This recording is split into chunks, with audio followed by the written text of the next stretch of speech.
Good morning, students. Now we started our next topic of chapter 7 is magnetic field. What is the magnetic field? Magnetic field को समझने के लिए पहले हम कुछ यहाँ एवोल्यूशन करते हैं. देखिएगा, सबसे पहले हम एक चार्ज Q की बात करते हैं. Suppose this charge is Q. अगर ये चार्ज रेस्ट पोजीशन में है, अगर ये चार्ज स्थिर अवस्था में है, तो ये चार्ज अपने चारों तरफ एक काल्पनिक क्षेत्र बनाता है. ठीक है, और इस काल्पनिक क्षेत्र का पता हमें कब लगता है? जब किसी एनोदर चार्ज को हम इस फील्ड के अंदर एंटर करवाते हैं. जब कोई एनोदर चार्ज इस फील्ड के अंदर एंटर होता है तो हमें इस काल्पनिक क्षेत्र का पता लगता है, और इस काल्पनिक क्षेत्र को नाम दिया जाता है विद्युत क्षेत्र.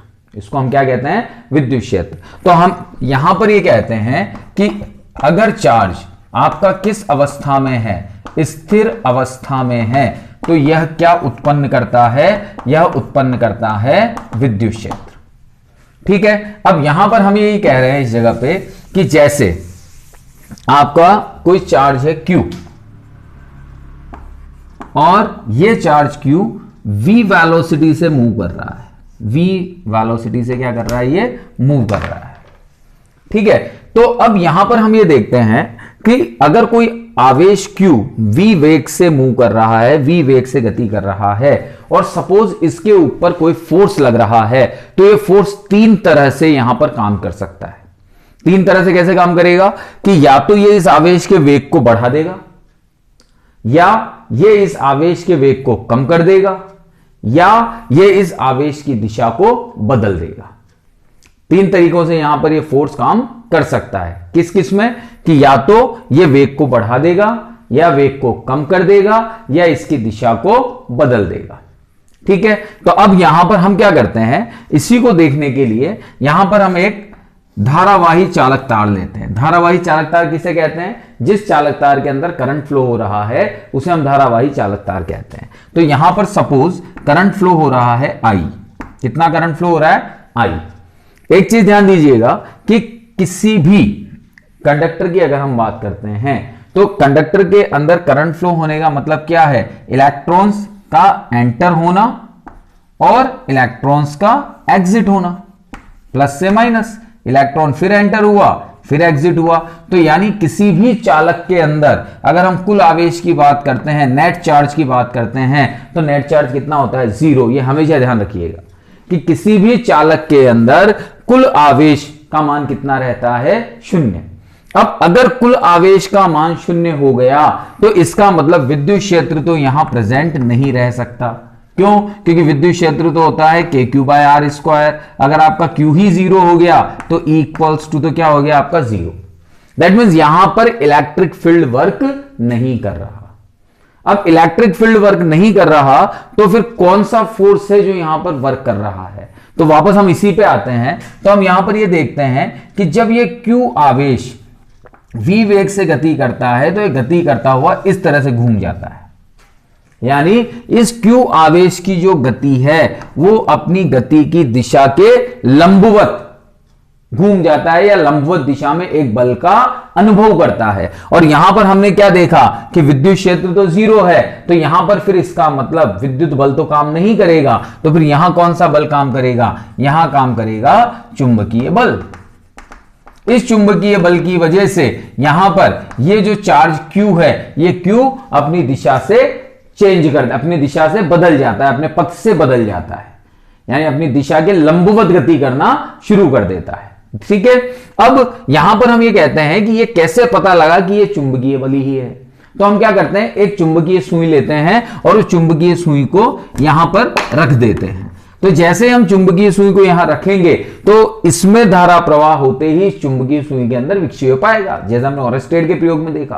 तो इसका मतलब यहां पर कौन सा क्षेत्र उत्पन्न हो रहा है? चुंबकीय क्षेत्र. और इस चुंबकीय क्षेत्र के कारण से यहां पर कौन सा बल उत्पन्न हो रहा है? चुंबकीय बल उत्पन्न हो रहा है. तो हम यहां पर यह कह सकते हैं कि चुंबकीय बल क्या है? चुंबकीय बल को अगर हम डिफाइन करना चाहें, या चुंबकीय क्षेत्र क्या है, इसे अगर हम डिफाइन करना चाहें, तो हम इसको आसानी से डिफाइन कर सकते हैं कि किसी भी स्थान पर चुंबकीय क्षेत्र का वह मान, क्या कह रहे हैं हम?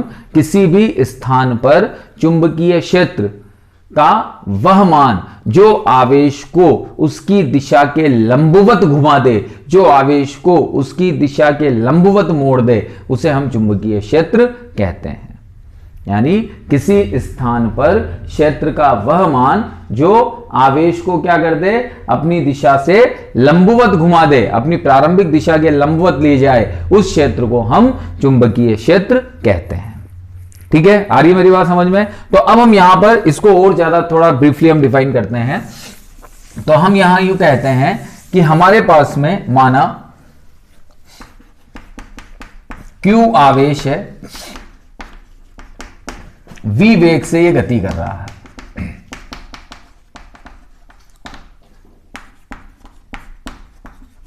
ठीक है, अब जब Q आवेश V वेग से गति कर रहा है तो ये Q आवेश ये आपका V वेग से क्या कर रहा है, गति कर रहा है, और इस V वेग के लंबवत इस डायरेक्शन में एक बल लग रहा है।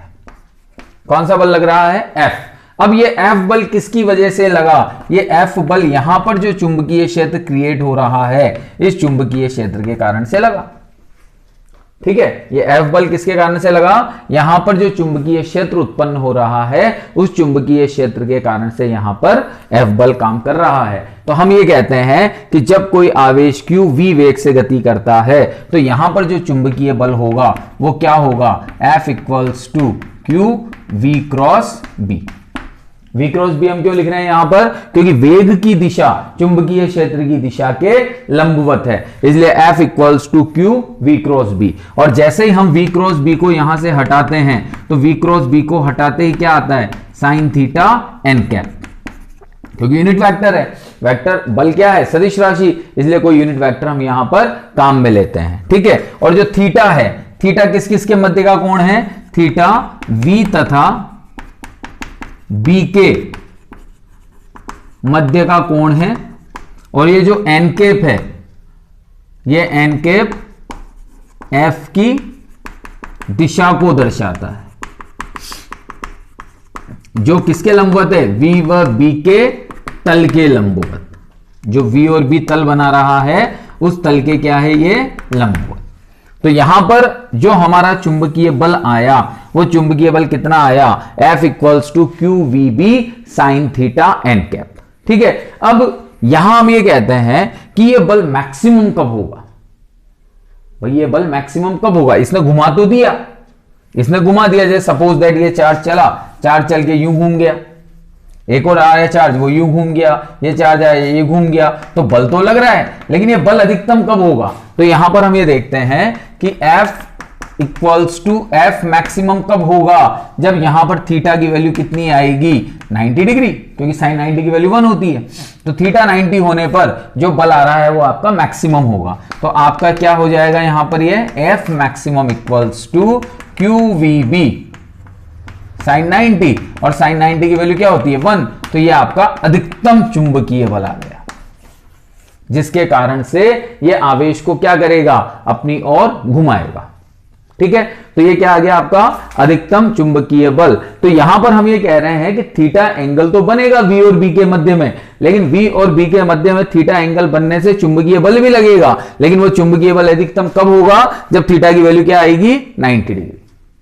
ठीक है, तो अब यहां से हम चुंबकीय क्षेत्र को डिफाइन करते हैं इस वाले फॉर्मूले से। तो देखिएगा कैसे डिफाइन होता है। यहां से हम कहते हैं यहां पर कि F इक्वल्स टू आ गया हमारा QVB। यहां B मेरा चुंबकीय क्षेत्र है, तो इसको हमने लिख दिया F अपॉन QV। B को हमने क्या लिख दिया? F upon QV। हम कह रहे हैं कि Q इक्वल्स अगर 1 कूलाम है और V equals 1 metre per second है, यानी अगर 1 कूलाम का आवेश 1 मीटर पर सेकेंड के वेग से गति करता है, तो यहां B की वैल्यू किसके बराबर होगी? F मैक्सिमम के। किसके बराबर हो जाएगी यहां पर? F मैक्सिमम के। तो अब चुंबकीय क्षेत्र को यहां से हम डिफाइन करते हैं। तो चुंबकीय क्षेत्र को हम कैसे डिफाइन करते हैं कि एकांक वेग से गतिमान किसी एकांक आवेश पर या किसी एकांक वेग से गतिशील किसी एकांक आवेश पर उसकी गति के लंबवत दिशा में लगने वाला चुंबकीय बल चुंबकीय क्षेत्र को निरूपित करता है। आ रही मेरी बात समझ में? एकांक वेग से गतिशील एकांक आवेश पर उसकी गति की दिशा के लंबवत लगने वाला अधिकतम बल उस स्थान पर चुंबकीय क्षेत्र को प्रदर्शित करता है। यह किसकी डेफिनेशन हो गई? आपकी चुंबकीय क्षेत्र की। ठीक है, अगर आपसे कोई पूछता है कि चुंबकीय क्षेत्र का मान क्या होगा या चुंबकीय क्षेत्र परिभाषित कीजिए, तो मैं यहां पर एक बार बता देता हूं आपको चुंबकीय क्षेत्र की डेफिनेशन कि एकांक वेग से गतिशील एकांक आवेश पर गति की लंबवत दिशा में लगने वाला अधिकतम बल उस स्थान पर चुंबकीय क्षेत्र कहलाता है। तो यह आपकी चुंबकीय क्षेत्र की डेफिनेशन होगी। ठीक है, तो इसे हम क्या कहते हैं? चुंबकीय क्षेत्र कहते हैं। अब अगर हम यहां से चुंबकीय क्षेत्र का मात्रक निकालते हैं तो एसआई पद्धति में हमारा फॉर्मूला क्या है? B equals to F by Q V. तो अगर हम एसआई पद्धति की बात करते हैं तो एसआई पद्धति में न्यूटन पर coulomb into metre per second. ठीक है, या फिर इसका जो मात्रक होता है वो होता है टेस्ला। चुंबकीय क्षेत्र का मात्रक क्या होता है? टेस्ला। ठीक है, और एक टेस्ला बराबर, अगर हम एक टेस्ला को लिखते हैं यहां पर, तो एक टेस्ला बराबर 1 वेबर पर मीटर स्क्वायर या फिर 1 newton upon 1 coulomb into metre per second. तो 1 tesla equals to 1 weber per metre square या फिर 1 newton per 1 coulomb into metre per second. ठीक है, और कूलाम पर सेकेंड मिलकर क्या बन जाएगा? आवेश बटा समय मिलकर क्या बनेगा? धारा। तो आवेश बटा समय मिलकर धारा बना, तो धारा का मात्रक क्या होता है? एम्पियर। तो इसको हम थोड़ा सा और मॉडिफाई कर सकते हैं, तो 1 newton upon ampere into metre. ये हो गया। तो 1 टेस्ला की ये 3 फॉर्मेट आपके सामने आ गए। अब यहां अगर हम सीजीएस पद्धति की बात करते हैं तो सीजीएस पद्धति में जो इसका मात्रक होता है, सीजीएस पद्धति में इसका मात्रक होता है मैक्सवेल पर सेंटीमीटर स्क्वायर या गाउस। जो सीजीएस पद्धति में चुंबकीय क्षेत्र का मात्रक होता है वो होता है मैक्सवेल पर सेंटीमीटर स्क्वायर या गाउस। और यहां पर हम जब टेस्ला और गाउस में रिलेशन निकालते हैं तो क्या रिलेशन निकल के आता है? 1 टेस्ला इक्वल्स टू 10⁴ गाउस। ये आपका रिलेशन यहां से निकल के आता है। ठीक है, 1 टेस्ला इक्वल्स टू 10⁴ गाउस। तो ये आपके चुंबकीय क्षेत्र में रिलेशन निकल के आया। अब इसी की अगर विमा हम निकालते हैं, विमीय सूत्र अगर हम देखते हैं तो विमीय सूत्र क्या होगा? देखो, विमीय सूत्र यहां से निकाले हम B का F बाई क्यू वी से। तो F तो बल है, तो बल का m1 L1 T-2, Q आवेश है, आवेश का A1 T1 और V वेलोसिटी है, वेलोसिटी का L1 T-1। तो इसे जब आप सॉल्व करेंगे तो L1 से L1 तो खत्म, T1 से T1 भी खत्म, तो ये हो गया तुम्हारा m1 L0 T-2 A-1। तो ये आपकी डायमेंशन आ गई किसकी? चुंबकीय क्षेत्र की। ठीक है बेटा, तो ये चुंबकीय क्षेत्र है। देखिएगा, इसको समझिएगा, फिर इसके आगे का इफेक्ट्स हम देखते हैं। Thank you.